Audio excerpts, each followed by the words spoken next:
we all have or should have seen the footage of families torn apart and heard of the human rights abuses happening in detention camps.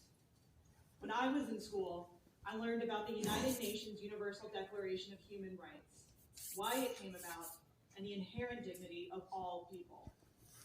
Masked men kidnapping people from our communities is not dignity.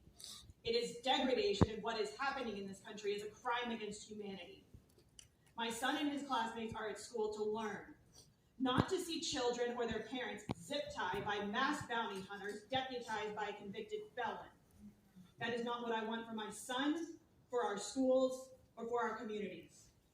A community is not defined by its paperwork, but by how it cares for one another.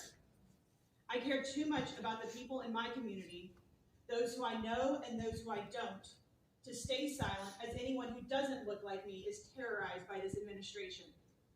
And that is exactly the action that you can take here today. We cannot call ourselves Texans if we cannot abide by the core of the word itself. Tejas, friend, ally. Someone who has risked everything to come here and give their children a better life is exactly the kind of devoted parent that I want alongside me as we raise the next generation. I am not threatened by their want for a better life, and I am not threatened by their love. These people offer a lesson in endurance, hard work, and optimism for a better future. Instead, they are being treated like criminals for the civil technicality of immigration status. What is happening here today is a reminder that we are only a few generations removed from it being legal to own a man in this country. We do not have an immigration problem here. We have a manufactured paperwork problem.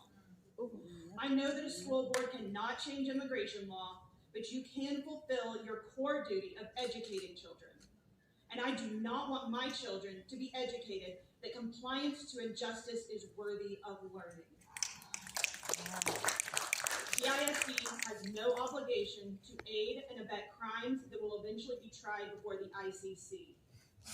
As a DISD parent, as a mother, and as a human being with a sense of common decency, I call on the school board to ban ICE from all school property, and instead to help with educating everyone about the rights that we all share in this country. There is no qualifier to with liberty and justice for all. Yeah.